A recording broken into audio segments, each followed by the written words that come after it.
کیا کبھی ایسا ہو سکتا ہے کہ ایک ویلن کہانی کا ہیرو بن جائے؟ میری زندگی ہے تو میں کامیار کا کردار بالکل اسی سوال کو ہمارے سامنے رکھتا ہے۔ یہ ہمیں نفرت سے ہمدردی تک کے ایک بہت ہی پیچیدہ سفر پر لے جاتا ہے۔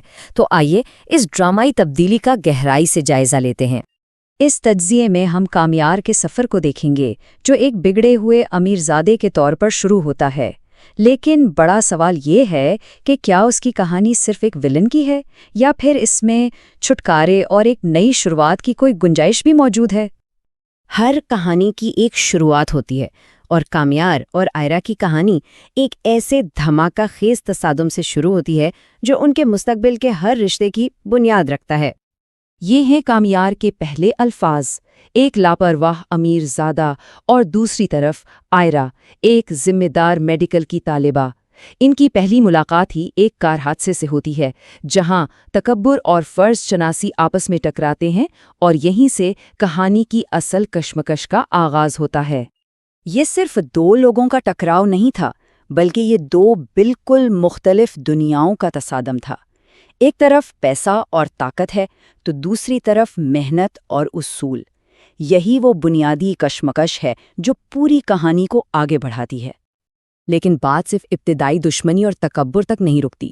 یہ رویہ جلد ہی خطرناک جنون میں بدل جاتا ہے، جب کامیار آئرا کی زندگی کو قابو میں کرنا اپنا اگلا ہدف بنا لیتا ہے۔ کامیار کے اقدامات کوئی اتفاق نہیں ہیں، یہ ایک منظم مہم ہے، جس کا مقصد آئرا کی زندگی میں خلل ڈالنا اور اسے نفسیاتی طور پر اس حد تک تھکا دینا ہے کہ وہ ہار مان لے۔ وہ جذباتی ہیرا پھیری سے لے کر کھلی دھمکیوں تک ہر حربہ استعمال کرتا ہے، جس سے آئرا کے لیے بچ نکلنے کا کوئی راستہ نہیں بچتا، اور اس کی دنیا سکڑتی چلی جاتی ہے۔ یہ مسلسل دباؤ آخرکار ایک ایسے مقام پر پہنچتا ہے جہاں کہانی کا سب سے بڑا موڑ آتا ہے، ایک ایسا تصادم جو نہ صرف کہانی کا رخ بلکہ کامیار کی شخصیت کو بھی ہمیشہ کے لیے بدل دے گا۔ اپنی ناکامی کو تسلیم کرنے کے بجائے کامیار ایک آخری مایوس کن قدم اٹھاتا ہے۔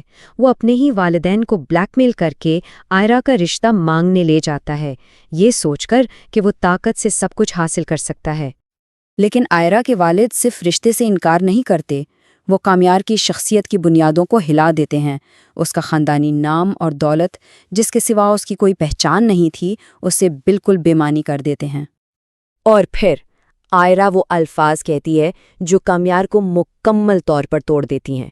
وہ صرف اس کے رشتے کو نہیں بلکہ اس کے پورے وجود کو ہی مسترد کر دیتی ہے، اور اسے اس کی اصلیت کا وہ آئینہ دکھا دیتی ہے جسے وہ کبھی دیکھنا ہی نہیں چاہتا تھا۔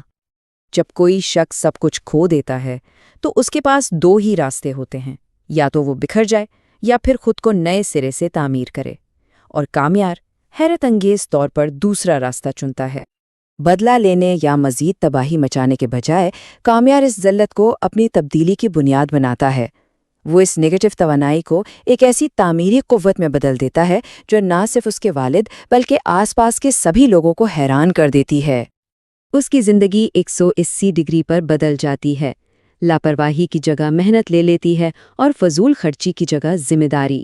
یہ اب وہ کامیار نہیں رہا جسے ہم یا وہ خود جانتے تھے۔ یہ نیا کامیار ایک لہر کا اثر پیدا کرتا ہے جو اس کے ارد گرد موجود ہر شخص کے لیے تعلقات کی نوعیت کو بدل دیتا ہے، اور نتائج بالکل غیر متوقع ہوتے ہیں۔ لیکن جب ایک شخص بدلتا ہے تو اس کے آس پاس کے تعلقات بھی بدل جاتے ہیں۔ کامیار کی یہ تبدیلی اس کے خاندان، اس کے دوستوں اور خاص طور پر آئرا کے ساتھ اس کے رشتے میں ایک نئی اور دلچسپ کشمکش پیدا کرتی ہے۔ سب سے دلچسپ بات یہ ہے کہ دوسرے اس تبدیلی پر کیسا رد عمل دیتے ہیں۔ آئرا، جو اس کی ہراسانی اور ڈرامے کی عادی ہو چکی تھی، اب اس خاموشی سے بے چین ہے۔ کیا اسے اس کی توجہ کی کمی محسوس ہو رہی ہے؟ تو آخری اور سب سے بڑا سوال یہ ہے، کیا لوگ واقعی بدل سکتے ہیں؟ کیا کامیار کی یہ تبدیلی حقیقی ہے، یا یہ ایک ویلن کا سب سے خطرناک حربہ ہے، امید کا جھانسا دینا؟ اس کا جواب شاید کہانی کے آخر میں ہی ملے گا۔ میری زندگی ہے تو کی لیٹسٹ قسطوں نے تو جیسے سب کو ہلا کر رکھ دیا ہے۔ کہانی میں ایک ایسا زبردست موڑ آیا ہے جہاں ایک تھپڑ نے نہ صرف 2 زندگیاں بدل دیں بلکہ ایک بالکل نئی جنگ کا آغاز بھی کر دیا ہے۔ تو آئیے دیکھتے ہیں کہ آخر یہ سب ہوا کیسے۔ صرف ایک ہفتے کے اندر کہانی میں زمین آسمان کا فرق آ گیا ہے۔ کل تک جو کامیار ذلت کا گھونٹ پی رہا تھا، وہی آج ایک روتھلیس CEO بن کر سامنے آیا ہے۔ تو سوال یہ اٹھتا ہے کہ آخر اس تبدیلی کے پیچھے کیا راز ہے؟ اور یہی وہ سوال ہے جو اس پوری کہانی کی بنیاد ہے۔ یہ صرف کامیار کی تبدیلی نہیں ہے، بلکہ ایک ایسے انقلاب کی شروعات ہے جو ایک تھپڑ سے شروع ہوا اور اب پتہ نہیں کہاں جا کر رکے گا۔ تو سب سے پہلے بات کرتے ہیں کامیار کی، جس نے عشق کا میدان چھوڑ کر اب کارپوریٹ دنیا میں تہلکہ مچا دیا ہے۔ آخر یہ بدلاؤ آیا کیسے؟ وہ تھپڑ وہ کامیار کے لیے ایک ویک اپ کال تھا۔ اسے سمجھ آ گیا تھا کہ محبت میں ہارنے کے بعد اصل جیت تو اب کارپوریٹ دنیا میں حاصل کرنی ہے۔ تو اس نے اپنا پہلا وار کیا اپنی ہی فیملی فیکٹری پر، اور آتے ہی اس نے وہاں کے سالوں پرانے کرپٹ نظام کی تو جیسے جڑیں ہلا کر رکھ دیں۔ جب کامیاب مزدوروں کے سامنے یونین لیڈر کو یہ کہتا ہے نا، تو یہ صرف ایک دھمکی نہیں ہوتی، یہ اس کی طرف سے ایک نئے دور کا اعلان ہوتا ہے۔ ایک ایسا دور جہاں اب صرف اور صرف اس کا حکم چلے گا۔ دیکھیے، کامیار صرف دھمکیاں دینے والا نہیں ہے، وہ فیصلے کرتا ہے فوراً۔ اس نے فوراً نئے اصول لاگو کیے، مزدوروں کو اپنے ساتھ ملایا، اور جو پرانا کرپٹ سسٹم تھا نا، اس کو تو جڑ سے اکھاڑ پھینکا۔ اور یہ 3 نکاتی منصوبہ ثابت کرتا ہے کہ کامیار صرف ایک باس نہیں، بلکہ ایک ویژنری لیڈر ہے۔ وہ صرف آج کی نہیں سوچ رہا، وہ تو آنے والے کل کی جنگ لڑ رہا ہے۔ تو ایک طرف کامیار ہے جو مستقبل کی طرف تیزی سے بڑھ رہا ہے، اور دوسری طرف ہے آئرا جو اب بھی ماضی کی زنجیروں میں جکڑی ہوئی ہے۔ آئرا کے اندر نا ایک جنگ چل رہی ہے۔ ایک طرف ہے اس کا ڈاکٹر بننے کا خواب، اور دوسری طرف کامیار کی یادیں جو اسے ایک قدم بھی آگے بڑھنے نہیں دے رہی۔ اور یہ آئرا کے لیے صرف ایک امتحان نہیں تھا، یہ اس کے پورے مستقبل کا سوال تھا۔ لیکن جب وہ پرچہ دینے بیٹھی تو اس کا دماغ تو کہیں اور ہی گھوم رہا تھا۔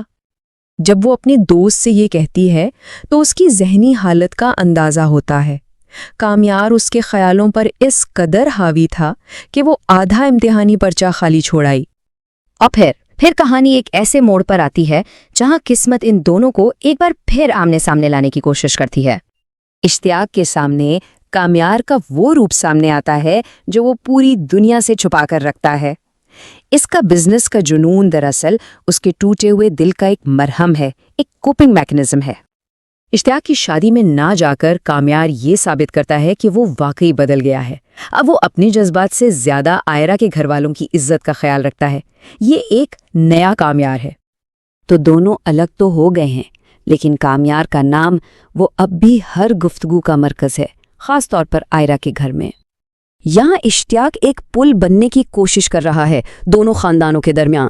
وہ آئرا کے والد کو یہ یقین دلانے کی کوشش کرتا ہے کہ کامیار اب پہلے جیسا نہیں رہا، وہ بدل چکا ہے۔ لیکن آئرا کے والد وہ تو صلح کی ہر امید کو فوراً ہی ختم کر دیتے ہیں۔ ان کے لیے یہ دروازہ ہمیشہ کے لیے بند ہو چکا ہے۔ تو دیکھیے، ایک طرف والد کا غصہ ہے جو ٹھنڈا ہونے کا نام نہیں لے رہا، اور دوسری طرف کامیار کی محبت ہے جو اس کے دماغ پر، اس کے کام پر، ہر چیز پر حاوی ہے۔ اب جو مرکزی تنازع ہے نا، وہ براہ راست آمنے سامنے کی ٹکر سے نکل کر ایک خاموش جنگ میں بدل چکا ہے۔ ایک ایسی جنگ جو اثر و رسوخ اور یادوں کی ہے۔ شادی میں خود نہ جا کر اور اپنے ملازم کو بھیج کر کامیار ایک بہت واضح پیغام دیتا ہے کہ بھائی اب اس کی ترجیحات بدل چکی ہیں، اس کی ذاتی زندگی اب اس کے بزنس کے بعد آتی ہے۔ یہ وہ پرانا جذباتی کامیار بالکل نہیں رہا۔ تو اب حالت یہ ہے کہ آمنے سامنے کی لڑائیاں تو ختم ہو گئی ہیں۔ آئرا کے والد کامیار کا نام مٹانا چاہتے ہیں، جبکہ اشتیاق جیسے لوگ اور خود آئرا اسے بھلا نہیں پا رہے۔ یعنی جنگ اب باہر نہیں، گھر کے اندر لڑی جا رہی ہے۔ کامیار کاروبار کی جنگ تو جیت رہا ہے، اس میں کوئی شک نہیں، لیکن اصل جنگ تو دل کی ہے۔ سوال یہ ہے، کیا وہ اتنا بدل گیا ہے کہ یہ جنگ بھی جیت سکے؟ کیا اس کی یہ نئی شخصیت آئرا اور اس کے خاندان کو قائل کر پائے گی؟ اس کا جواب تو آنے والی قسطوں میں ہی ملے گا۔ آج ہم بات کریں گے 2 کرداروں، کامیار اور آئرا کی، اور ان کی کافی الجھی ہوئی کہانی کو سلجھانے کی کوشش کریں گے۔ جی، ہمارے پاس ایک ڈرامہ سیریز کے کچھ حصے ہیں، اور ان کو دیکھ کر نا ایک بڑا سوال ذہن میں آتا ہے کیا؟ کہ کیا کوئی انسان محبت میں ٹھکرائے جانے کے بعد واقعی بدل سکتا ہے؟ اور اگر وہ بدل بھی جائے تو کیا وہ تبدیلی حقیقی ہوتی ہے؟ یہ بہت دلچسپ سوال ہے، کیونکہ ہمارے سامنے کامیار کی کہانی ہے جو بظاہر تو خود کو نئے سرے سے تعمیر کر رہا ہے، بالکل، اور دوسری طرف آئرہ ہے جو یہ فیصلہ ہی نہیں کر پا رہی کہ اس نئے کامیار پر یقین کرے یا اس کے ماضی کو یاد رکھے۔ صحیح۔ تو آج کی ہماری گفتگو اسی کشمکش کے گرد گھومے گی کہ تبدیلی کی حقیقت کیا ہے اور معافی کی قیمت کیا ہوتی ہے۔ ٹھیک ہے، تو کامیار کی اس تبدیلی کی سب سے بڑی نشانی اس کا سائبر ٹرک بیچنا مانا جاتا ہے۔ جی، یہ بہت بڑا قدم تھا، اس کی پہچان تھی وہ گاڑی۔ لیکن میرے ذہن میں ایک سوال آتا ہے، کیا یہ واقعی اندرونی تبدیلی کا ثبوت ہے یا صرف ایک بڑا دکھاوے کا اشارہ؟ مطلب کیا کوئی مہنگی چیز بیچ دینے سے انسان کا کردار بدل جاتا ہے؟ دیکھیں، یہاں سے نفسیات کا ایک دلچسپ پہلو شروع ہوتا ہے، اسے کہتے ہیں سگنلنگ۔ سگنلنگ یعنی آپ اپنے عمل سے دوسروں کو اور خاص طور پر اس ایک شخص کو ایک پیغام بھیج رہے ہیں کہ میں اب وہ نہیں رہا۔ اچھا، یہ ٹرک صرف ایک گاڑی نہیں تھا، یہ کامیار کی لاپرواہی، اس کے امیر بگڑے ہوئے لڑکے والے امیج کی علامت تھا۔ صحیح۔ اسے بیچ کر وہ علامتی طور پر اپنے پرانے آپ کو دفن کر رہا ہے۔ لیکن آپ کا سوال بالکل درست ہے کہ کیا یہ صرف ایک پرفارمنس ہے؟ ہاں، اس کا جواب ہمیں اس کے اگلے اقدامات میں ملتا ہے۔ اور اگلا قدم تو اس نے اپنی فیکٹری میں اٹھایا۔ وہ سین بہت ڈرامیٹک تھا جب وہ یونین لیڈر آصف کو تاش کھیلتے ہوئے پکڑتا ہے۔ جی، اس کا لہجہ، اس کا اعتماد، جب وہ کہتا ہے آج کے بعد کوئی میرا نام نہیں بھولے گا، وہ ایک بالکل مختلف کامیار تھا۔ بالکل۔ لیکن کیا یہ تھوڑا زیادہ سخت نہیں تھا؟ ایک باس کی طرح کم اور ایک فلمی ہیرو کی طرح زیادہ لگ رہا تھا۔ ہاں، ایک سطح پر لگتا ہے، لیکن اگر ہم گہرائی میں دیکھیں تو یہ اس کی اپنی ذات کے خلاف ایک جنگ ہے۔ اچھا، وہ صرف آصف یا فیکٹری کے مزدوروں کو نہیں، بلکہ خود کو اور شاید غیبانہ طور پر آئرہ کو یہ پیغام دے رہا تھا کہ میں اب کمزور نہیں ہوں، میں ذمہ داری اٹھا سکتا ہوں۔ مطلب اس کا اصل مقابلہ فیکٹری کے مسائل سے نہیں بلکہ اپنے ماضی کے امیج سے ہے۔ بالکل۔ یہ دلچسپ نکتہ ہے، اور اس نے صرف باتیں نہیں کی، وہ فیکٹری میں نئی مشینری لانے اور اسے سولر پر منتقل کرنے کی بات کر رہا ہے۔ یہ تو ایک طویل مدتی منصوبہ ہے۔ بالکل، اور یہی چیز اس کی تبدیلی کو محض دکھاوے سے الگ کرتی ہے۔ وہ صرف آج کا مسئلہ حل نہیں کر رہا، وہ کل کی بنیاد رکھ رہا ہے۔ صحیح۔ لیکن یہاں جو چیز سب سے اہم ہے وہ ہے اس کا انسانی پہلو۔ اس نے وعدہ کیا کہ آٹومیشن سے کسی ایک مزدور کو بھی نوکری سے نہیں نکالا جائے گا۔ یہ ایک بہت بڑا بیان ہے۔ یہ تو بہت بڑی بات ہے۔ اکثر بزنس مین ترقی اور منافع کے لیے انسانی قیمت کو نظر انداز کر دیتے ہیں۔ ہاں، اور اس نے نہ صرف نوکری بچانے کا وعدہ کیا بلکہ انہیں نئی ٹریننگ، اوور ٹائم اور بونس کا بھی کہا۔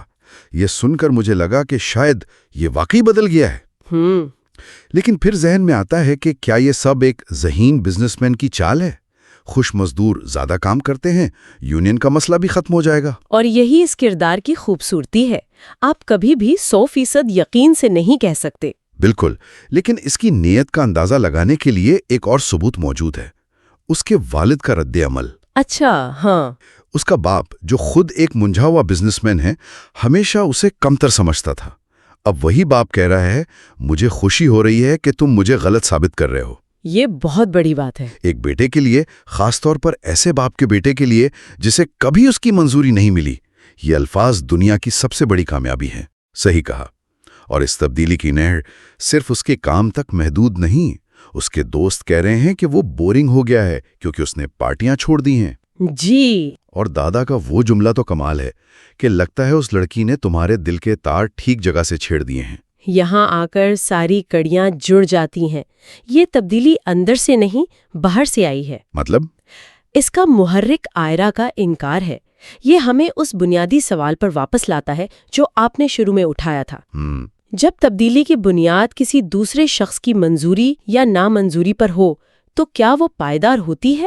اچھا سوال ہے۔ اگر کل آئرہ اسے معاف کر دے اور قبول کر لے تو کیا کامیار واپس اپنا سائبر ٹرک خرید لے گا اور پارٹیاں شروع کر دے گا؟ یہ اس کی تبدیلی پر سب سے بڑا سوالیہ نشان ہے۔ تو کامیار تو خود کو بدلنے کے سفر پر ہے، لیکن اس تبدیلی کا جس شخص پر سب سے زیادہ اثر ہونا چاہیے، یعنی آئرہ، وہ اس وقت اپنی ایک الگ کشمکش سے گزر رہی ہے۔ جی بالکل۔ امتحان والا منظر مجھے ابھی تک یاد ہے۔ وہ پرچے پر دھیان ہی نہیں دے پا رہی۔ اور جب اس کی دوست پوچھتی ہے کہ کیا ہوا تو وہ کہتی ہے کامیار یہاں تھا، جبکہ وہ وہاں تھا ہی نہیں۔ ہاں، اس کا وہ جملہ وہ تھا مگر نہیں تھا آئرا کی پوری ذہنی حالت کو بیان کر دیتا ہے۔ مطلب کامیار اب ایک شخص نہیں رہا، وہ آئرا کے ذہن پر قابض ایک خیال بن چکا ہے۔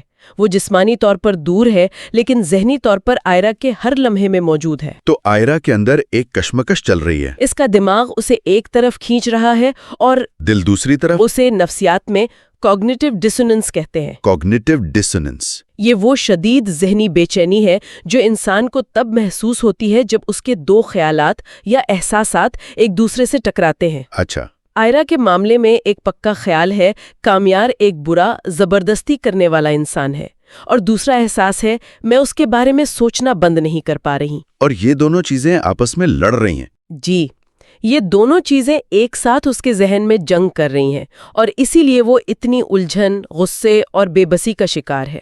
اور اس غصے اور بے بسی کا سب سے بڑا مظاہرہ وہ تھپڑ تھا جو اس نے کامیار کو اس کے گھر والوں کے سامنے مارا۔ وہ ایک بہت ہی شدید لمحہ تھا۔ اس نے ایک لکیر کھینچ دی تھی کہ بس اب اور نہیں۔ جی، وہ اس کی طرف سے ایک حتمی فیصلہ تھا، ایک باؤنڈری سیٹ کی گئی تھی۔ لیکن دلچسپ بات اس کے بعد شروع ہوتی ہے۔ کب؟ جب اسے پتا چلتا ہے کہ اس کی بہن فلک کی منگنی بچانے میں کامیار کا ہاتھ تھا تو وہ اپنی بہن سے پوچھتی ہے میں نے تھپڑ مار کر کچھ زیادہ تو نہیں کر دیا؟ یہ وہ لمحہ ہے جب اس کے کامیار برا ہے والے عقیدے میں پہلی دراڑ پڑتی ہے۔ یہ بہت اہم موڑ ہے۔ اس کا غصہ اب الجھن میں بدل رہا ہے۔ بالکل۔ وہ خود تسلیم کرتی ہے کہ کامیار کا رویہ عجیب اور غیر معمولی ہے، لیکن شاید وہ دل کا برا نہیں ہے۔ وہ اس کی فیملی کے بارے میں بھی کہتی ہے کہ ان میں کچھ عجیب سا ڈس فنکشنل وائب ہے۔ یہاں ایک بہت اہم نفسیاتی تبدیلی آ رہی ہے۔ وہ اب کامیار کو ایک یک جہتی ولن کے طور پر نہیں دیکھ رہی۔ صحیح۔ وہ اسے ایک ایسے انسان کے طور پر دیکھنے لگی ہے جس کے اپنے مسائل ہیں، جس کا اپنا ایک پیچیدہ پس منظر ہے۔ وہ اس کے کیوں کو سمجھنے کی کوشش کر رہی ہے، صرف اس کے کیا پر نہیں اٹکی ہوئی۔ اور یہ ہمدردی کی طرف پہلا قدم ہے۔ شاید ہمدردی یا معافی کی طرف پہلا غیر شعوری قدم یہی ہوتا ہے جب آپ دوسرے شخص کے اعمال کو اس کے حالات کے تناظر میں دیکھنا شروع کر دیں۔ آئرا کی یہ اندرونی کشمکش یہ براہ راست کامیار کی اپنی شخصیت کی پیچیدگی سے جڑی ہے۔ جی، مجھے اس کا وہ اعتراف بہت ایماندارانہ لگا جب وہ اپنے دوست اشتیاق سے کہتا ہے کہ اسے سماجی حدود کا اندازہ ہی نہیں ہوتا۔ اسے یہ سمجھ ہی نہیں آتا کہ کب کسی کو پسند کرنا تنگ کرنے میں بدل جاتا ہے۔ اور یہی اس کی شخصیت کا مرکزی مسئلہ ہے۔ وہ جذباتی طور پر اتنا پختہ نہیں ہے جتنا وہ اپنی عمر یا حیثیت کے لحاظ سے نظر آتا ہے۔ اور اس کی وجہ؟ اس کی وجہ ہمیں اس کے خاندانی پس منظر میں ملتی ہے۔ جس گھر میں والدین کے درمیان کوئی تعلق نہ ہو، جہاں اس نے کبھی صحت مند محبت اور احترام کا رشتہ دیکھا ہی نہ ہو، تو وہاں بچہ محبت کا اظہار کرنا کیسے سیکھے گا؟ بالکل، وہ محبت کو ملکیت سمجھتا ہے کیونکہ اس نے شاید یہی دیکھا ہے۔ اس کا طریقہ غلط ہو جاتا ہے کیونکہ اس نے کبھی صحیح طریقہ سیکھا ہی نہیں۔ اور اس کی محبت کی گہرائی کا اندازہ تب ہوتا ہے جب اس کی ماں اسے فاریہ سے شادی کا مشورہ دیتی ہے، جو اس کی پرانی دوست ہے۔ جی، وہ جس طرح انکار کرتا ہے وہ بہت طاقتور ہے۔ بہت زیادہ۔ وہ یہ نہیں کہتا کہ میں آئرا سے شادی کروں گا، وہ کہتا ہے وہ لڑکی ہی میری زندگی ہے۔ اور پھر وہ جو فلسفہ بیان کرتا ہے وہ اس کی تکلیف کی گہرائی کو ظاہر کرتا ہے۔ کچھ تعلق رابطے سے نہیں ہوتے، کچھ تعلق بس ہوتے ہیں جنہیں نہ نبھا کر ہی نبھایا جاتا ہے۔ یہ ایک ایسے شخص کی بات ہے جو ہار تسلیم کر چکا ہے لیکن اس ہار کو اپنی شناخت کا حصہ بنا کر جی رہا ہے۔ بالکل، وہ مسترد کیے جانے کے درد کو اپنی زندگی کا ایندھن بنا رہا ہے۔ جی، اور پھر وہ اس کی تلنا اپنے بچپن کے درد سے کرتا ہے جب اس کے والدین اس کے پاس ہوتے ہوئے بھی اس کے لیے موجود نہیں تھے۔ وہ کہتا ہے عادت ہے مجھے۔ یہ سن کر دکھ ہوتا ہے کہ اسے محبت نہ ملنے کی عادت ہو چکی ہے۔ ہاں، یہاں دو باتیں ہو سکتی ہیں۔ ایک، جیسا آپ نے کہا کہ یہ ایک بہت ہی بے غرض اور پختہ محبت ہے جہاں وہ آئرا کو پانے کی ضد میں نہیں بلکہ اس کی محبت کو اپنی بہتری کے لیے استعمال کر رہا ہے۔ جی، لیکن دوسرا زاویہ یہ بھی ہے کہ یہ ایک دفاعی حکمت عملی ہے۔ جب آپ کو یقین ہو کہ آپ کو وہ چیز نہیں مل سکتی جو آپ چاہتے ہیں تو آپ اسے ایک رومانوی فلسفے کا نام دے کر اس کی تکلیف کو کم کرنے کی کوشش کرتے ہیں۔ مطلب وہ خود کو مزید چوٹ لگنے سے بچا رہا ہے۔ شاید خود کو مزید مسترد ہونے کے درد سے بچانے کے لیے یہ کہہ رہا ہے۔ یہاں ایک طرف کامیار کے اندرونی تبدیلی اور اس کا پیچیدہ فلسفہ ہے، اور دوسری طرف ایک بہت ہی ٹھوس حقیقی دنیا کی رکاوٹ ہے۔ کون سی؟ آئرا کے والد کا وہ حکم کہ میں کامیار کا نام اس گھر میں کسی بھی حوالے سے نہیں سننا چاہتا۔ اور یہ اس کہانی کا مرکزی بیرونی چیلنج ہے۔ آئرا کے والد کا غصہ 100% جائز ہے۔ ایک باپ کے طور پر بالکل۔ جی، ان کی بیٹی کے ساتھ جو کچھ ہوا اس کے بعد ان کا رد عمل بالکل فطری ہے۔ اب کہانی اس مقام پر ہے جہاں کامیار کی اندرونی تبدیلی کا ٹکراؤ اس بیرونی حقیقت سے ہو رہا ہے۔ سوال یہ نہیں ہے کہ کامیار بدل گیا ہے یا نہیں، سوال یہ ہے کہ کیا اس کی تبدیلی اس نقصان کی تلافی کر سکتی ہے جو وہ پہلے ہی کر چکا ہے۔ کچھ غلطیوں کے نتائج دائمی ہوتے ہیں۔ بالکل۔ تو خلاصہ یہ ہے کہ یہ کہانی ایک طرف کامیار کے خود کو قابل ثابت کرنے کے سفر کی ہے جو محبت میں ناکامی سے شروع ہوا، جی، اور دوسری طرف آئرا کی اپنے غصے، اپنے اصولوں اور اپنے دل میں اٹھنے والے انجانے احساسات کے درمیان جدوجہد کی ہے۔ بالکل، یہ کہانی نتائج اور ذمہ داری کی ہے۔ کامیار کے ماضی کے اقدامات کے حقیقی نتائج ہیں، جیسے آئرا کے خاندان کی نفرت اور آئرا کا عدم اعتماد۔ اور وہ نتائج ایک رات میں ختم نہیں ہو سکتے۔ کبھی نہیں۔ اسی طرح آئرا کے انکار کا بھی ایک نتیجہ نکلا جو حیران کن طور پر کامیار کے لیے مثبت ثابت ہوا۔ صحیح۔ اب دونوں کردار اپنے اپنے فیصلوں کے نتائج کے ساتھ جی رہے ہیں اور آگے کا راستہ تلاش کر رہے ہیں۔ یہ کیسی پیچیدہ صورتحال ہے جہاں کوئی بھی مکمل طور پر صحیح یا غلط نہیں لگتا۔ ہر کوئی اپنے تجربات اور نظریات کے مطابق رد عمل دے رہا ہے۔ اور یہی اس کہانی کی طاقت ہے۔ ذرائع سے ہمیں یہی نظر آتا ہے کہ کامیار خود کو آئرا کے قابل بنانے کے لیے بدل رہا ہے، جبکہ آئرا اس تبدیلی کو دیکھ کر اپنے ابتدائی فیصلے پر نظر ثانی کرنے پر مجبور ہو رہی ہے۔ ایک دوسرے پر انحصار کا رشتہ ہے۔ جی، اس ساری گفتگو سے ایک آخری سوچ ذہن میں آتی ہے جس پر غور کیا جا سکتا ہے۔ ہم نے دیکھا کہ کامیار کی تبدیلی آئرا کو جیتنے کے لیے ہے، لیکن کیا خود کو بدلنے کی نیت ماضی میں پہنچائی گئی تکلیف کو واقعی مٹا سکتی ہے؟ اور اسی سے جڑا سوال یہ ہے کہ معافی کا دروازہ کب کھلتا ہے؟ صحیح۔ کیا صرف اس لیے کہ ایک شخص بدل گیا ہے دوسرے پر لازم ہو جاتا ہے کہ وہ اسے معاف کر دے، خاص طور پر جب خاندان اور معاشرے کا دباؤ اتنا شدید ہو؟ معافی ایک ذاتی فیصلہ ہے، لیکن کیا یہ فیصلہ کبھی بھی بیرونی اثرات سے مکمل طور پر آزاد ہو سکتا ہے؟ آج ہمارے سامنے ایک کہانی ہے جو ایک امیر اور آپ کہہ لیں لاپرواہ نوجوان کامیار کے بارے میں ہے۔ جی، اور اس کی زندگی تب ایک دم بدل جاتی ہے جب وہ آئرا سے ٹکراتا ہے جو ایک بہت ہی پرعزم میڈیکل اسٹوڈنٹ ہے۔ اور یہ ٹکراؤ اسے ایک طرح سے آئینہ دکھا دیتا ہے۔ بالکل، کہانی کا آئیڈیا بہت دلچسپ ہے، خاص طور پر ایک کردار کے سدھرنے کا جو سفر ہوتا ہے۔ ہاں، ریڈیمشن آرک۔ جی، لیکن مجھے لگتا ہے کہ کامیار کا سدھرنا اتنی تیزی سے ہوتا ہے کہ یقین کرنا تھوڑا مشکل ہو جاتا ہے۔ اچھا۔ ایک لمحے وہ آئرا کی گاڑی جلا رہا ہے، اسے ہراساں کر رہا ہے، اور اگلے ہی لمحے وہ ایک ذمہ دار بزنس ٹائکون بن جاتا ہے۔ یہ تبدیلی واقعی بہت اچانک ہے۔ ایسا لگتا ہے جیسے کہانی کا سب سے اہم حصہ، وہ جو اندر کی کشمکش ہوتی ہے، وہی غائب ہے۔ ہاں، وہ چھوڑ ہی دیا گیا ہے۔ ہم یہ تو دیکھتے ہیں کہ وہ بدل گیا، لیکن یہ نہیں دیکھ پاتے کہ وہ کیوں اور کیسے بدلا۔ بالکل، اور یہی اس کہانی کی میرے خیال میں سب سے بڑی کمزوری ہے اور ہمارا پہلا نقطہ بھی۔ ٹھیک ہے۔ کامیار کے کردار کی تبدیلی میں ایک قابل یقین عبوری مرحلے کی کمی ہے جس کی وجہ سے اس کا سدھرنا اچانک اور غیر حقیقی محسوس ہوتا ہے۔ بالکل صحیح۔ مسئلہ یہ نہیں کہ وہ بدلا، مسئلہ یہ ہے کہ اس تبدیلی کو کمایا نہیں گیا، اسے بس دکھا دیا گیا ہے۔ آپ نے بہت اچھی بات کی، کمایا نہیں گیا۔ آئرا کی ایک بات، تمہاری تو 2 کوڑی کی بھی اوقات نہیں ہے، یقیناً بہت چبھنے والی تھی۔ بہت زیادہ۔ لیکن کیا وہ اتنی طاقتور تھی کہ ایک ہی رات میں ایک ایسے انسان کو مکمل طور پر بدل دے جس کی انا آسمان سے باتیں کرتی ہو؟ یہ بہت اچھا سوال ہے۔ میرے خیال میں تو نہیں، خاص طور پر اس جیسے کردار کے لیے۔ ایسی بے عزتی تو الٹا مزید غصے کا باعث بننی چاہیے تھی، ہے نا؟ جی، فوری طور پر خود احتسابی کا نہیں۔ کہانی میں یہ نہیں دکھایا گیا کہ ان الفاظ نے اس کے اندر کیا توڑ پھوڑ کی۔ وہ اگلے دن بس دفتر پہنچ جاتا ہے۔ ہاں، دفتر پہنچتا ہے، بورڈ آف ڈائریکٹرز کو فارغ کرتا ہے اور سب کچھ سنبھال لیتا ہے۔ یہ ایک طاقت کا مظاہرہ لگتا ہے، کردار کی تبدیلی نہیں۔ یہ ایک بیرونی عمل ہے، اندرونی تبدیلی کا کوئی ثبوت نہیں۔ بالکل، تو اسے بہتر کیسے بنایا جا سکتا ہے؟ میرے خیال میں کامیار کو ایک کوکون یعنی ایک عبوری دور سے گزارنے کی ضرورت تھی، دلچسپ۔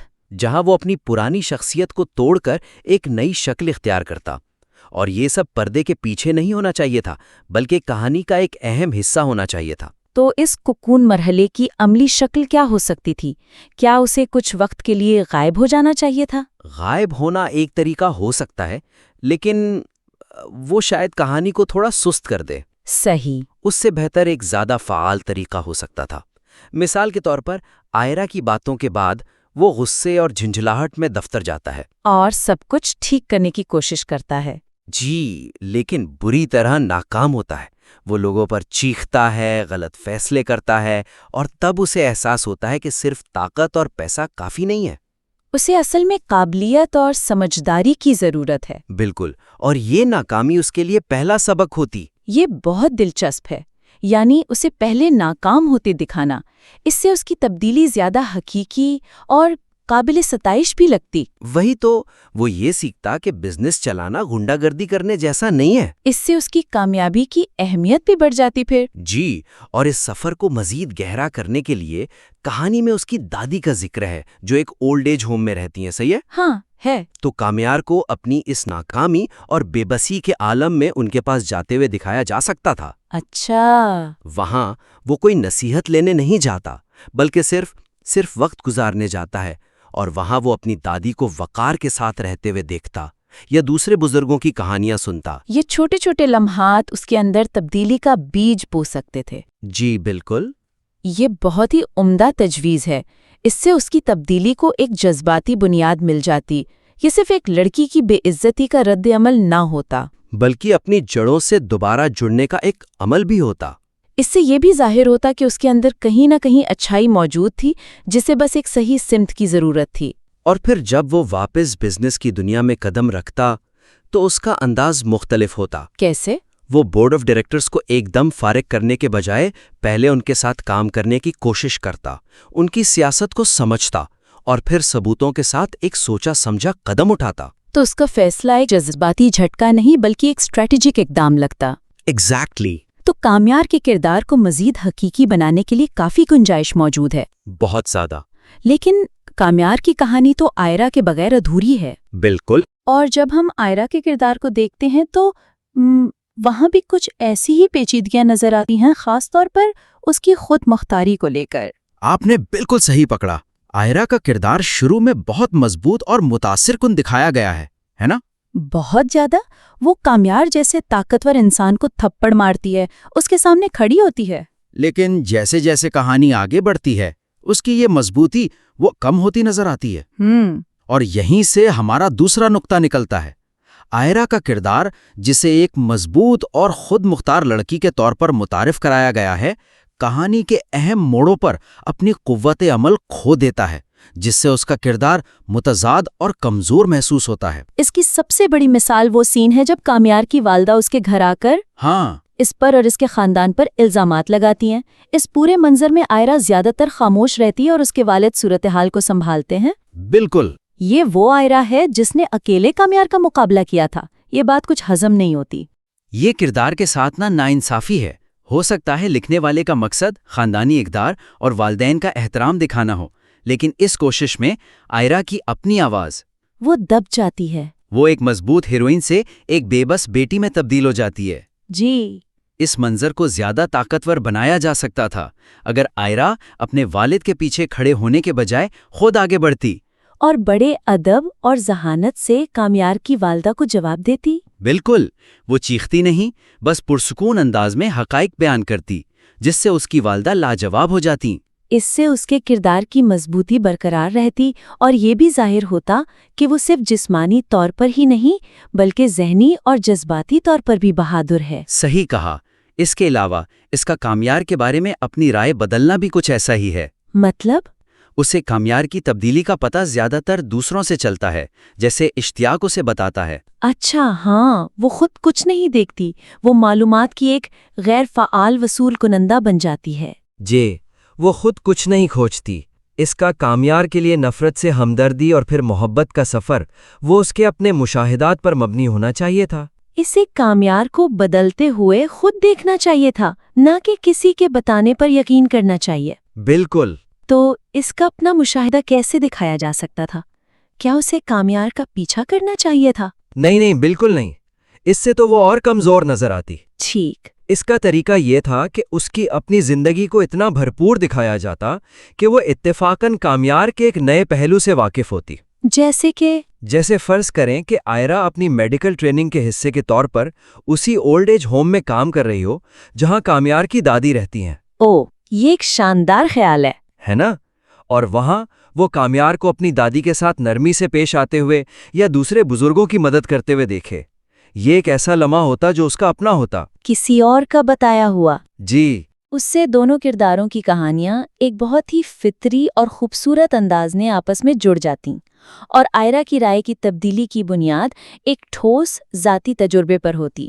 بالکل، اور اس سے یہ بھی ظاہر ہوتا کہ اس کی دنیا صرف کالج اور کامیار تک محدود نہیں ہے، اس کی اپنی ایک پروفیشنل لائف بھی ہے۔ اور اسی نقطے کو مزید آگے بڑھایا جا سکتا ہے میرے خیال میں۔ کیسے؟ آئرہ کے کردار کو مزید خود مختار بنانے کے لیے کہانی میں اس کی میڈیکل کریئر سے متعلق ایک ذیلی کہانی شامل کی جا سکتی تھی۔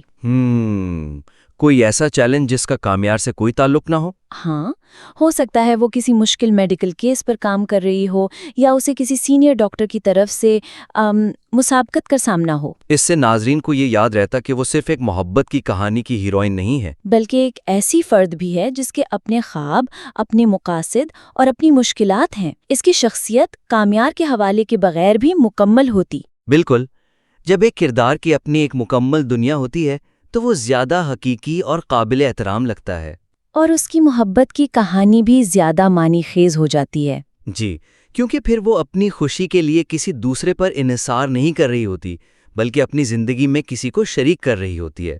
تو آج کے اس تفصیلی جائزے میں ہم نے 2 بنیادی نکات پر بات کی۔ پہلا، کامیار کی شخصیت میں تبدیلی کے عمل کو مزید گہرائی دی جائے تاکہ وہ قابل یقین لگے، اور دوسرا، آئرہ کے کردار کو مزید فعال اور خود مختار بنایا جائے تاکہ اس کی ابتدائی مضبوطی آخر تک برقرار رہے۔ جی، اور ان نکات کو عملی جامہ پہنانے کے لیے ہم نے کچھ ٹھوس تجویز بھی دی۔ کامیار کے لیے ایک عبوری مرحلہ شامل کرنا، جہاں وہ تبدیلی کی کوشش میں ناکام ہو، اپنی غلطیوں سے سیکھے اور اپنی دادی جیسے کرداروں سے جڑ کر اندرونی طور پر مضبوط ہو۔ اور آئرہ کے لیے اسے کہانی میں ایسے مواقع فراہم کرنا جہاں وہ اپنے فیصلے خود کرے، خاص طور پر مشکل حالات میں۔ اور اس کی رائے کی تبدیلی کو بیرونی معلومات کے بجائے اس کے اپنے ذاتی مشاہدات پر مبنی بنانا۔ اس کے علاوہ اس کی پیشہ ورانہ زندگی کو کہانی کا حصہ بنا کر اس کے کردار کو مزید کثیر الجہتی بنانا بھی ایک اہم تجویز تھی۔ جی بالکل۔ ہم امید کرتے ہیں کہ یہ تجویز آپ کو اپنی کہانی کو مزید بہتر اور پر اثر بنانے میں مدد دیں گی۔ اور اگر آپ چاہیں تو اپنے کام میں بہتری کے بعد اسے دوبارہ ہمارے ساتھ ضرور شیئر کیجیے گا۔ آج ہم کامیار اور آئرہ کی کہانی پر بات کر رہے ہیں، ایک بزنس مین جو خود کو بدل رہا ہے اور اس کی محبت جو اپنی الجھنوں میں ہے۔ اچھا، تو سب سے پہلی چیز جو مجھے محسوس ہوئی نا، وہ یہ کہ کہانی 2 حصوں میں، مطلب 2 الگ الگ دنیاؤں میں بٹی ہوئی لگتی ہے۔ ہاں، ایک طرف کامیار کی فیکٹری ہے، اس کے بزنس کے مسائل ہیں، اور دوسری طرف آئرہ کی اپنی پڑھائی، اس کی ذاتی زندگی۔ لیکن ایک منٹ، کیا یہ ہمیشہ ضروری ہے کہ کہانیاں جڑی رہیں؟ کبھی کبھی الگ الگ ٹریک دکھانے سے دونوں کرداروں کی دنیا کو زیادہ گہرائی سے دکھانے کا موقع نہیں ملتا۔ آپ کی بات میں وزن ہے اور یہ تکنیک کام بھی کرتی ہے، لیکن یہاں اس کہانی کی جو روح ہے وہ تو ان دونوں کا رشتہ ہے۔ اچھا، اگر ان کی زندگیاں ایک دوسرے پر اثر ہی نہیں ڈال رہی تو وہ جو مرکزی تناؤ ہے وہ کمزور پڑ جاتا ہے۔ ایسا لگتا ہے جیسے 2 بہت اچھے گانے ایک ساتھ چل رہے ہیں لیکن ان میں کوئی سرمیل نہیں ہے۔ بالکل، آپ نے صحیح پکڑا، اور یہیں سے ہمارا پہلا نقطہ نکلتا ہے۔ ٹھیک ہے۔ کہانی میں کامیار کے کاروباری منصوبوں اور آئرہ کی ذاتی زندگی کے درمیان توازن کو مزید بہتر بنا کر ناظرین کے لیے ایک گہرا اور مربوط جذباتی تجربہ تخلیق کیا جا سکتا ہے۔ ابھی تو یہ بہت کٹا کٹا سا ہے، ایک سین میں کامیار یونین لیڈر سے بات کر رہا ہے اور فوراً کٹ ٹو آئرا جو امتحان میں پریشان ہے۔ ہاں، اور ان دونوں کے بیچ کا جو واحد جوڑ ہے وہ یہ کہ آئرا کامیار کے بارے میں سوچ رہی ہے۔ یہ تھوڑا کمزور ہے۔ تو حل یہ ہے کہ ان کہانیوں کو جان بوجھ کر بنا جائے، مطلب ایک کاز اینڈ ایفیکٹ کا رشتہ ہو، بھلے وہ ملو دور ہوں۔ اس کی ایک مثال لیتے ہیں، آئرا کا امتحان والا سین۔ وہ صرف اس لیے پریشان نہ ہو کہ اسے کامیار کی یاد آ گئی، یہ بہت مبہم ہے۔ کیا ہو اگر امتحان سے ٹھیک پہلے اسے فون پر کوئی بزنس نیوز نظر آ جائے جس میں کامیار کی تصویر ہو اور اس کی فیکٹری کے کسی بڑے منصوبے کا ذکر ہو؟ بالکل، اب اس کی پریشانی صرف ایک یاد نہیں رہی، اب وہ ایک ٹھوس حقیقت سے ٹکرائی ہے کہ وہ شخص جسے اس نے چھوڑا وہ تو بہت آگے نکل رہا ہے۔ اور اس کو مزید گہرا بھی کیا جا سکتا ہے۔ فرض کریں اس خبر میں فیکٹری کے ساتھ ایک اولڈ ایج ہوم کا بھی ذکر ہو، واہ، ایک ایسا خواب جو شاید آئرا نے کبھی اس کے ساتھ دیکھا تھا۔ اب اس کا دکھ صرف یہ نہیں کہ وہ بدل گیا، بلکہ یہ کہ وہ میرے بغیر ہمارے خواب پورے کر رہا ہے۔ اس سے کردار کی پوری جذباتی کیفیت ہی بدل جائے گی۔ جی، اور یہی اصول کامیار پر بھی لاگو ہوتا ہے۔ جب وہ اولڈ ایج ہوم بنا رہا ہو تو وہ صرف ایک اچھا بزنس مین نہ لگے۔ تو پھر کیسا لگے؟ ایک سین ہو سکتا ہے جہاں وہ ڈیزائن دیکھ رہا ہے اور آرکیٹیکٹ سے کہتا ہے نہیں یہاں باغ بڑا رکھیں، ہر کمرے میں دھوپ آنی چاہیے، اور یہ کہتے ہوئے وہ ایک لمحے کے لیے کھو جائے، جیسے اسے خود نہیں پتا کہ یہ خیال کہاں سے آیا، لیکن ہم دیکھنے والے جانتے ہیں کہ یہ آئرا کی باتیں ہیں جو اس کے اندر کہیں زندہ ہیں۔ بہت خوب، یعنی آئرا جسمانی طور پر دور ہے لیکن اس کے فیصلوں پر اب بھی اثر انداز ہو رہی ہے۔ اس طرح یہ دو الگ کہانیاں نہیں رہیں گی، ایک ہی کہانی بن جائیں گی۔ صحیح۔ اچھا، تو کہانیوں کو جوڑنا تو بہت ضروری ہے، لیکن اس کہانی کا جو مرکزی کردار ہے کامیار، اس کی اپنی تبدیلی ہی اگر کھوکھلی لگے تو؟ مجھے لگ رہا ہے کہ یہ بہت اچانک ہو گیا۔ آپ نے بالکل صحیح پکڑا، ایسا لگتا ہے جیسے آئرا کا وہ تھپڑ کوئی جادو کا بٹن تھا، ہے نا؟ ہاں، بٹن دبا اور ایک بگڑا ہوا شخص راتوں رات ایک سمجھدار سی او بن گیا۔ ہمیں اس کی تبدیلی کا نتیجہ تو دکھایا جا رہا ہے، کامیاب میٹنگز، نئے منصوبے، لیکن اس کے پیچھے کی جو جدوجہد ہے وہ اندرونی جنگ غائب ہے۔ بالکل، اور اصل زندگی میں تبدیلی اتنی صاف ستھری نہیں ہوتی، وہ تو بہت مشکل ہوتی ہے۔ اسی لیے ہمارا دوسرا نقطہ یہ ہے کہ کامیار کی اچانک تبدیلی کو محض بیرونی کامیابیوں کے بجائے اس کی اندرونی کشمکش کے ذریعے دکھانے سے اس کا کردار زیادہ قابل یقین اور پراثر ہو سکتا ہے۔ یعنی ہمیں وہ سفر دکھانا ہے، صرف منزل نہیں، وہ لمحات دکھانے ہیں جہاں اسے شک ہوتا ہے، جہاں اس کا پرانا غصہ ابھرتا ہے اور وہ اسے دباتا ہے۔ ہاں، اس کے لیے یہ آسان نہیں ہونا چاہیے۔ کوئی مثال ہے ذہن میں؟ ہے، جیسے وہ ایک بہت کامیاب میٹنگ کے بعد اپنے دفتر میں اکیلا ہے، ٹھیک ہے، تو کامیابی کی خوشی کے بجائے اس کے چہرے پر تھکن اور تنہائی ہو۔ وہ بے اختیار اپنا فون اٹھائے، آئرا کا نمبر نکالے اور کال کرنے ہی والا ہو کہ رک جائے، اور پھر شاید غصے میں فون ایک طرف پھینک دے۔ یہ چھوٹا سا عمل ہمیں بتائے گا کہ وہ ہر روز ایک جنگ لڑ رہا ہے۔ جی، یہ اس کی محبت کی جنگ ہی نہیں، اس کے اپنے کردار کی جنگ ہونی چاہیے۔ جیسے وہ سین جب اس کی ماں اسے فاریہ سے شادی کا مشورہ دیتی ہے۔ ہاں، اس کا انکار بہت سیدھا سا ہے کہ وہ لڑکی ہی میری زندگی ہے۔ یہ ایک عاشق کی بات لگتی ہے، ایک بدلے ہوئے انسان کی نہیں۔ اس لمحے کو گہرائی دی جا سکتی ہے۔ کیسے؟ وہ اپنی ماں کو کہہ سکتا ہے، امی، مسئلہ فاریہ نہیں ہے، مسئلہ میں تھا۔ اچھا، میں نے جس طرح آئرا کو حاصل کرنا چاہا وہ غلط تھا۔ اگر آج بھی میرا رویہ وہی ہے تو میرے بدلنے کا کیا فائدہ؟ او واہ، میں پہلے وہ انسان بننا چاہتا ہوں جو محبت کے قابل ہو، نہ کہ اسے چھیننے والا۔ یہ جواب صرف اس کی محبت نہیں، اس کی خودشناسی دکھائے گا۔ یہ تو کمال کا نکتہ ہے، اس سے اس کی تبدیلی کو ایک اخلاقی بنیاد مل جائے گی۔ اچھا، ایک اور مثال ہو سکتی ہے۔ بتائیے۔ فرض کریں کوئی پرانا بزنس پارٹنر اسے ایک غیر قانونی ڈیل کا مشورہ دیتا ہے جس میں بہت منافع ہے۔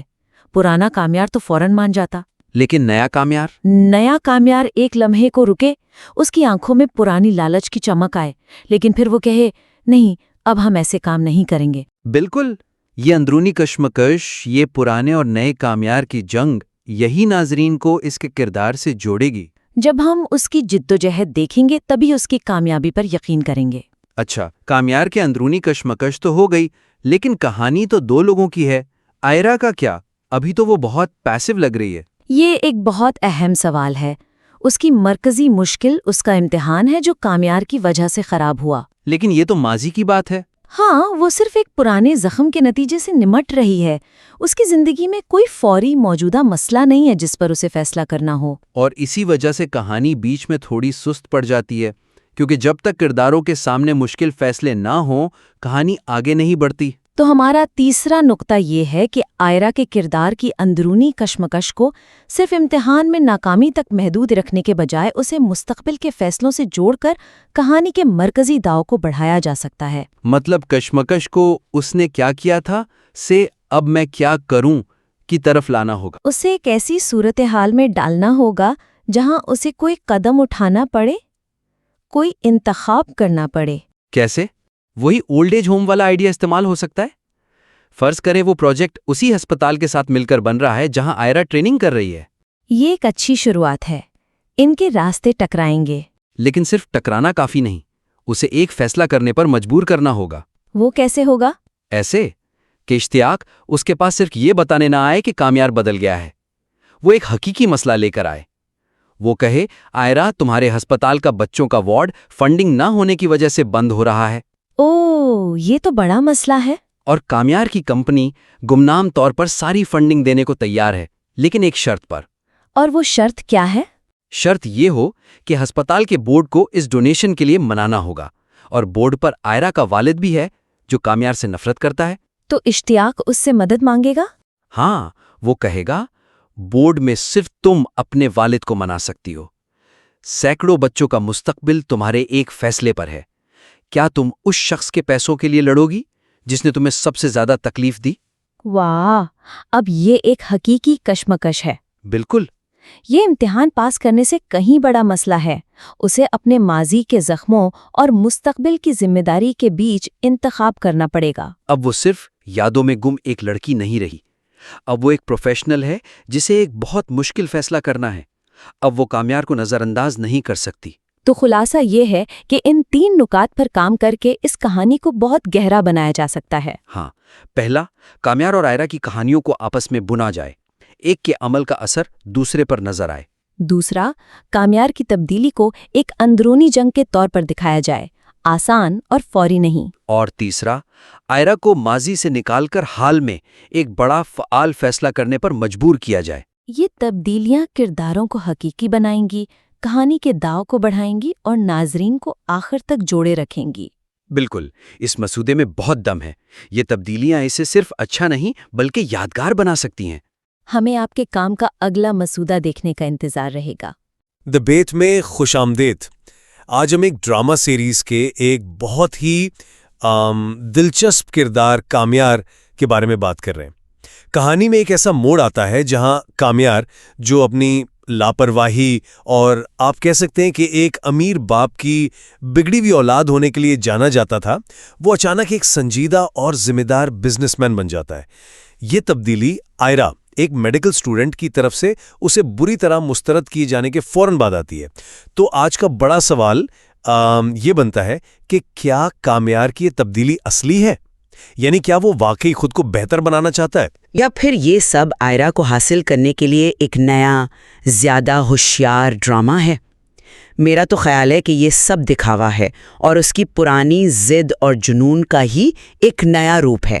جبکہ میں سمجھتا ہوں کہ ہم یہاں ایک حقیقی تبدیلی دیکھ رہے ہیں جو اس کی شخصیت کی گہرائی میں جڑ پکڑ رہی ہے۔ ٹھیک ہے، تو پھر شروع کرتے ہیں۔ آپ کو ایسا کیوں لگتا ہے کہ یہ کوئی ڈرامہ نہیں ہے؟ دیکھیں، میرا ماننا یہ ہے کہ اس تبدیلی کی جڑ ایک بہت گہرے صدمے میں ہے۔ یہ کوئی معمولی بات نہیں تھی کہ آئرا اور خاص طور پر اس کے والد نے اسے سب کے سامنے ذلیل کیا۔ جب آئرا کے والد نے اس سے کہا تم اپنا سہارا نہیں بن سکتے، کسی اور کا ہاتھ کیا تھامو گے، یہ الفاظ اس کی شخصیت پر سیدھا حملہ تھے۔ یہ اس چیز پر حملہ تھا جس پر اسے شاید سب سے زیادہ گھمنڈ تھا، اس کی حیثیت اور طاقت۔ نفسیات میں سے نارسسٹک انجری کہتے ہیں، یعنی جب کسی خود پسند شخص کی انا کو ایسی ٹھیس پہنچے کہ اس کی اپنی نظر میں اس کی ساری اہمیت ختم ہو جائے۔ میرے خیال میں اس لمحے نے کامیار کو وہ آئینہ دکھایا جو اس نے کبھی نہیں دیکھا تھا، اور اس نے اسے اپنی پوری زندگی پر سوال اٹھانے پر مجبور کر دیا۔ میں مانتی ہوں کہ وہ لمحہ اس کے لیے بہت تکلیف دہ تھا، لیکن اس کے رد عمل کو میں آپ سے بالکل مختلف انداز میں دیکھتی ہوں۔ آپ اسے ایک وجودی بحران کہہ رہے ہیں، میں اسے ایک کوشل کی تبدیلی کہتی ہوں۔ کامیار نے اپنی زندگی میں ہمیشہ جو چاہا ہے حاصل کیا ہے۔ پہلے وہ دھونس، دھمکی اور پیسے کا استعمال کرتا تھا۔ جب آئرا پر یہ سب نہیں چلا تو اس نے اپنا طریقہ بدل لیا۔ یہ کوئی روحانی بیداری نہیں ہے، یہ ایک ہوشیار دشمن کا اپنی حکمت عملی بدلنا ہے۔ وہ دیکھ چکا تھا کہ ایک برا لڑکا بن کر کام نہیں چلے گا، تو اب اس نے ایک ذمہ دار اور بدلا ہوا انسان بننے کا فیصلہ کیا ہے۔ مقصد آج بھی وہی ہے، آئرا کو جیتنا۔ لیکن اس کے اقدامات کو صرف حکمت عملی کہنا یہ تو زیادتی ہے۔ اس نے اپنی سب سے قیمتی چیز، وہ سائبر ٹرک جو اس کی پرانی زندگی کی ایک علامت تھی، بیچ دی۔ اور صرف بیچی نہیں بلکہ اس نے اس کے پیسے ایک اولڈ ایج ہوم کے منصوبے میں لگا دیے۔ اس نے یہ بھی کہا کہ جس ملک میں 40% بچے غذائی قلت کا شکار ہوں وہاں اتنی مہنگی گاڑیاں رکھنا زیب نہیں دیتا۔ یہ کسی ایسے شخص کے الفاظ نہیں ہیں جو صرف ایک لڑکی کو متاثر کرنے کی کوشش کر رہا ہو، یہ تو اقدار میں ایک بنیادی تبدیلی کی نشاندہی کرتا ہے۔ آپ اس سائبر ٹرک والی بات کو شاید کچھ زیادہ ہی اہمیت دے رہے ہیں۔ میرے نزدیک یہ اس کے ڈرامائی انداز کا ایک اور ثبوت ہے۔ کامیار ہر کام بڑے پیمانے پر کرتا ہے۔ جب اس نے آئرا کی گاڑی جلائی تھی، یاد ہے، تو اگلے ہی دن ایک نئی، اس سے بھی مہنگی گاڑی لا کر کھڑی کر دی تھی۔ اب اس نے ٹرک بیچا ہے تو اس کا بھی اعلان پوری دنیا میں کیا ہے۔ یہ لو بومبنگ کی ہی ایک قسم ہے۔ پہلے وہ مہنگی چیزیں دے کر متاثر کرنے کی کوشش کر رہا تھا، اب وہ سماجی ذمہ داری کا مظاہرہ کر کے متاثر کرنے کی کوشش کر رہا ہے۔ یہ سب ایک پرفارمنس ہے اور کامیار ایک بہترین اداکار ہے۔ اس کی تاریخ دیکھیں، اس نے آئرا کی بہن فلک کی منگنی توڑوانے کے لیے اشتیاق سے جھوٹ بولا، جس سے یہ ثابت ہوتا ہے کہ اسے اپنے مقصد کے لیے دوسروں کی زندگیاں تباہ کرنے میں کوئی آر نہیں۔ اچھا چلے ہم اس کی تبدیلی کے محرک پر بات کرتے ہیں۔ آپ کہہ رہی ہیں کہ اس کا محرک مکمل طور پر بیرونی ہے، یعنی آئرا۔ میں کہتا ہوں کہ آئرا صرف ایک کڑی تھی، ایک کیٹلسٹ جس نے ایک اندرونی عمل شروع کیا۔ جب اس نے اپنی دادی سے کہا کہ آئرا کی باتوں نے اس کے دل کے تار چھیڑ دیے، تو وہ اپنی اندرونی کیفیت بیان کر رہا تھا۔ وہ ایک ایسے بحران سے گزرا جہاں اسے اپنی بے وقاریت کا احساس ہوا۔ اس کے بعد اس کا کام میں پوری طرح ڈوب جانا، دیر تک دفتر میں رہنا، اپنے والد کے سامنے کھڑا ہونا، یہ سب اس بات کی دلیل ہے کہ اس کی ترجیحات واقعی بدل چکی ہیں۔ وہ صرف آئرا کی شکایتوں کی فہرست پر نشان نہیں لگا رہا، وہ اپنی شخصیت کو دوبارہ سے تعمیر کر رہا ہے۔ لیکن شواہد تو اس کی بالکل خلاف ہیں۔ اس نے خود آئرا کی کہی ہوئی باتوں کی ایک فہرست بنائی: تمہاری پارٹی کرنا، رات رات باہر رہنا، آوارہ گردی کرنا، اور اب وہ ایک ایک کر کے ان سب چیزوں کو ختم کر رہا ہے۔ یہ ایک حسابی منصوبہ لگتا ہے، کوئی جذباتی تبدیلی نہیں۔ اگر یہ واقعی ایک اندرونی تبدیلی ہوتی تو وہ خاموشی سے اپنے آپ پر کام کرتا، لیکن اس کے ہر قدم کا مقصد یہ یقینی بنانا ہے کہ یہ خبر کسی نہ کسی طرح آئرا تک پہنچے۔ اس کا دفتر جانا، فیکٹری کے مسائل حل کرنا، یہ سب اس لیے ہو رہا ہے کیونکہ اسے معلوم ہے کہ آئرا ایک ذمہ دار اور محنتی شخص کو پسند کرے گی۔ مقصد خود کو بہتر بنانا نہیں، بلکہ آئرا کی نظروں میں قابل قبول بننا ہے۔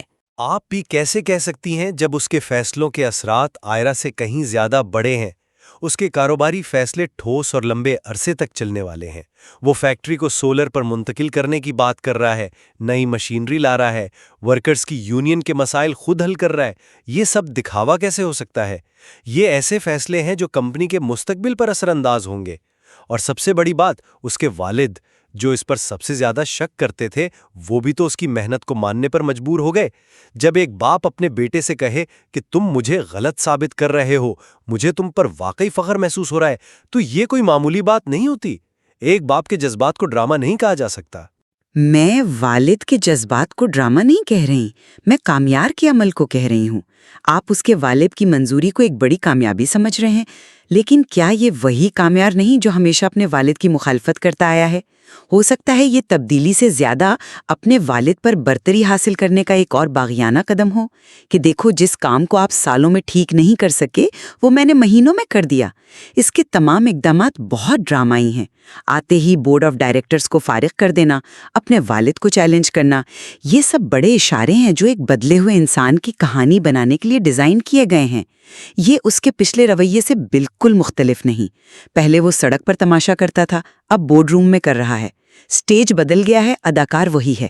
آپ اسے انتہا پسندی کہہ رہی ہیں، جبکہ میں اسے مقصد کا ایک نیا احساس کہتا ہوں، اور یہی چیز اس کی تبدیلی و پائیدار بناتی ہے۔ یہ کسی وقتی جنون پر مبنی نہیں، بلکہ ایک نئی شناخت کی تعمیر پر ہے۔ جب آئرا کے والد نے اس کی اوقات پر سوال اٹھایا تو اس نے اپنی قدر کو دوبارہ بنانے کا فیصلہ کیا۔ وہ اب ذمہ داری اور محنت میں وہ اطمینان محسوس کر رہا ہے جو پہلے اسے پارٹیوں اور فضول خرچی میں ملتا تھا۔ جب انسان اپنی عزت نفس کو خود کمانا شروع کرتا ہے تو وہ تبدیلی زیادہ گہری اور دیرپا ہوتی ہے۔ اب یہ صرف آئرا کے بارے میں نہیں رہا، یہ خود کامیار کی اپنی بقا کی جنگ بن گئی ہے۔ سننے نے یہ بات بہت اچھی لگتی ہے، لیکن عملی طور پر یہ بہت کمزور دلیل ہے۔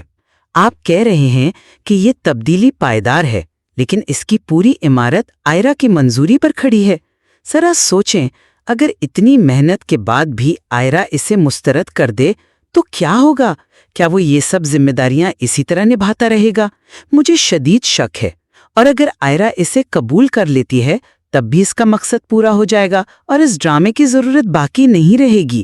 اس کا ماضی ہمیں بتاتا ہے کہ اس میں ثابت قدمی کی شدید کمی ہے، جیسا کہ اس کے والد نے خود کہا تھا کہ اس نے پہلے بھی دفتر کی تزئین و آرائش کروائی تھی، مگر ایک دن بھی دفتر نہیں آیا۔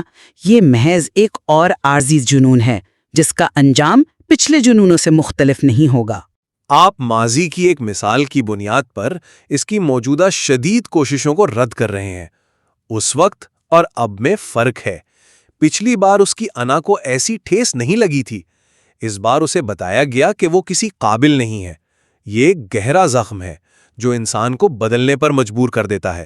وہ صرف دفتر کی دیواریں نہیں رنگ رہا، وہ اپنی شخصیت کی بنیادیں دوبارہ تعمیر کر رہا ہے۔ یہ ایک نئے مقصد کا احساس ہے جو اسے آگے بڑھا رہا ہے۔ جب کوئی شخص اپنی قدر اپنی محنت سے بناتا ہے تو وہ اسے اتنی آسانی سے نہیں چھوڑتا، چاہے اسے بیرونی منظوری ملے یا نہ ملے۔ لیکن مسئلہ یہ ہے کہ اس نے ابھی تک اپنی قدر خود نہیں بنائی۔ وہ ابھی اپنی قدر آئرا کی آنکھوں میں تلاش کر رہا ہے۔ جب تک اس کا ہر عمل اس سوچ سے جڑا ہے کہ آئرا یہ دیکھ کر کیا سوچے گی، تب تک یہ تبدیلی کھوکھلی ہے۔ ایک حقیقی تبدیلی تب آتی جب وہ یہ سب کچھ اپنے لیے کرتا، دنیا سے چھپ کر، بغیر کسی کو دکھائے۔ لیکن اس کا ہر قدم ایک اعلان ہے، ایک پبلک سٹیٹمنٹ ہے۔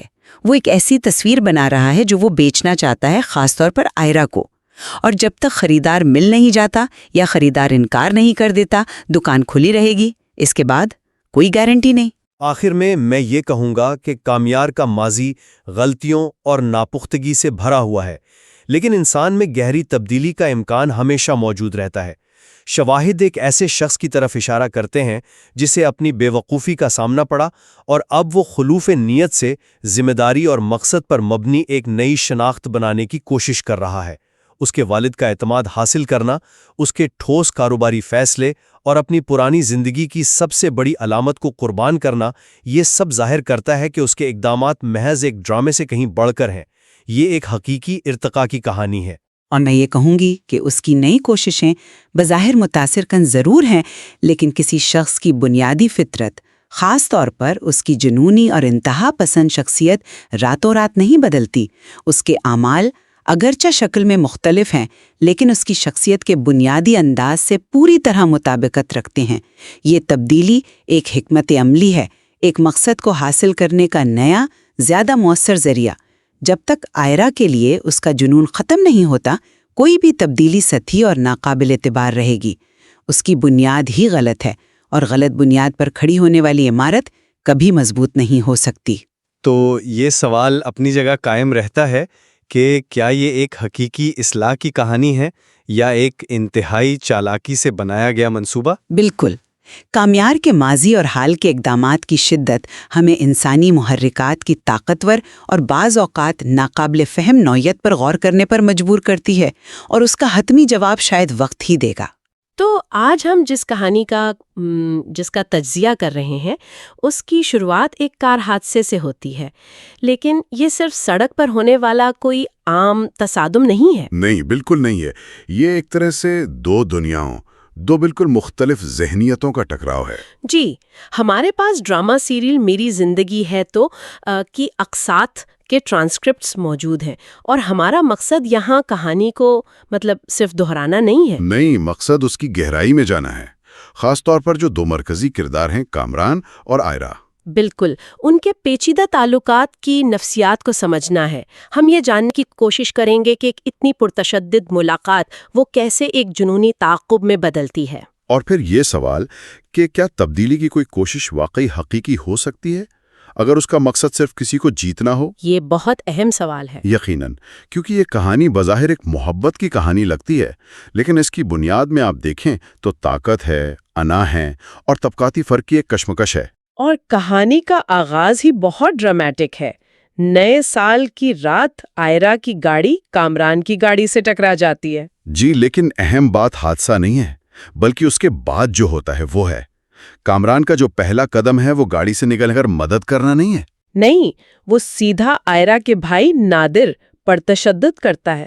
بالکل، اور یہ تشدد بلا وجہ نہیں ہے، اس میں ایک خاص قسم کا غصہ ہے جو اس کی حیثیت کو چیلنج ہونے پر نکلتا ہے۔ وہ چیختا بھی ہے، وہ کہتا ہے باپ کے پیسے پر اتراتے ہوئے شرم نہیں آتی تمہیں؟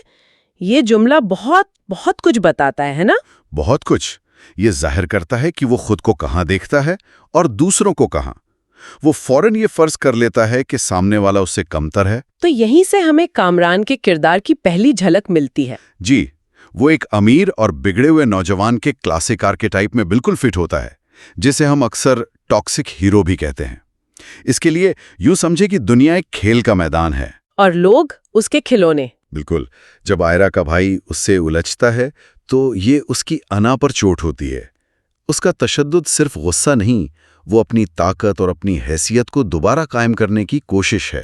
اور آئرہ کا جواب بھی اتنا ہی دلچسپ ہے۔ وہ ڈرنے یا پیچھے ہٹنے کے بجائے وہ جوابی کارروائی کرتی ہے۔ جی، وہ اور اس کی دوست مل کر کامران کی قیمتی سائبر ٹرک کے ٹائروں کی ہوا نکال دیتی ہیں۔ یہ بظاہر ایک چھوٹی سی حرکت لگتی ہے، لیکن اس کی علامتی اہمیت بہت زیادہ ہے۔ وہ اس کی سب سے قیمتی اور دکھاوے والی چیز پر حملہ کرتی ہے۔ وہ سائبر ٹرک صرف ایک گاڑی تو نہیں ہے۔ نہیں، وہ اس کی دولت، اس کے سٹیٹس کی علامت ہے۔ بالکل، آئرہ کی یہ حرکت جیسے کہہ رہی ہو، تمہاری یہ طاقت، تمہارا یہ پیسہ میرے لیے کوئی معنی نہیں رکھتا۔ اور میرے خیال میں یہی وہ لمحہ ہے جو کامران کے لیے ایک چیلنج بن جاتا ہے۔ شاید اس سے پہلے کسی نے اس طرح اسے چیلنج نہیں کیا تھا، خاص طور پر کسی لڑکی نے۔ یقیناً نہیں۔ تو یہیں سے کہانی کا رخ بدلتا ہے۔ اگلے دن جب آئرہ اس کا سامنا کرتی ہے اور اسے تھپڑ مارتی ہے تو اس کا رد عمل وہ بہت حیران کن ہوتا ہے۔ جی، غصہ کرنے یا بدلہ لینے کے بجائے وہ اس کی طرف متوجہ ہو جاتا ہے۔ تو یہ نفسیاتی طور پر کیا ظاہر کرتا ہے؟ کیا یہ کوئی لو ایٹ فرسٹ سائٹ والی بات ہے یا کچھ اور ہے؟ میرے خیال میں اسے محبت کہنا بہت جلد بازی ہوگی۔ یہ محبت نہیں، یہ جنون ہے۔ جنون؟ ہاں، کامران جیسے کردار جنہیں ہر چیز بہت آسانی سے مل جاتی ہے، ان کے لیے نہیں سننا یا مزاحمت کا سامنا کرنا ایک نئی چیز ہوتی ہے۔ آئرہ کا تھپڑ اور اس کا انکار وہ کامران کے لیے ایک پہیلی بن جاتا ہے، ایک ایسی چیز جسے وہ فتح کرنا چاہتا ہے۔ بالکل، اس کا پیچھا کرنا، ہاسپٹل پہنچ جانا، اس کے گھر کے باہر پوری رات گاڑی میں بیٹھے رہنا، یہ سب رومانوی حرکات نہیں ہے، یہ ملکیت جتانے کی کوشش ہے۔ وہ اسے کنٹرول کرنا چاہتا ہے۔ جی، اور اس کی بہترین مثال وہ واقعہ ہے جب وہ ان کی گاڑی جلا دیتا ہے اور پھر اگلے ہی دن انہیں ایک نئی گاڑی لا کر دیتا ہے۔ یہ رویہ صرف عجیب نہیں، یہ ایک بہت واضح پیغام بھی دیتا ہے۔ بالکل، یہ ایک کلاسک پاور پلے ہے۔ پہلا حصہ یعنی گاڑی جلانا یہ پیغام دیتا ہے کہ میں تمہاری دنیا کو تباہ کر سکتا ہوں، اور دوسرا حصہ نئی گاڑی دینا یہ کہتا ہے کہ اور میں ہی اسے دوبارہ بنا بھی سکتا ہوں۔ بالکل، پوری حرکت کا مطلب یہ ہے کہ تمہاری زندگی پر میرا اختیار ہے۔ وہ معافی نہیں مانگ رہا، وہ اپنی طاقت کا مظاہرہ کر رہا ہے، اور آئرہ کا خاندان اس بات کو سمجھتا ہے۔ اسی لیے وہ غصے سے اس گاڑی کو ٹھکرا دیتے ہیں۔ جی ہاں، تو یہ جنونی تعاقب بڑھتا جاتا ہے، اور پھر کہانی میں ایک اور موڑ آتا ہے جب کامران غلطی سے آئرہ کی بہن فلک کی منگنی توڑوا دیتا ہے۔ ہاں، وہ فلک کے منگے کر اشتیاق کو دھمکاتا ہے، یہ سوچ کر کہ وہ آئرہ میں دلچسپی رکھتا ہے۔ یہ ایک بہت بڑی غلط فہمی تھی، لیکن اس سے کامران کی ذہنیت کا بھی پتہ چلتا ہے نا؟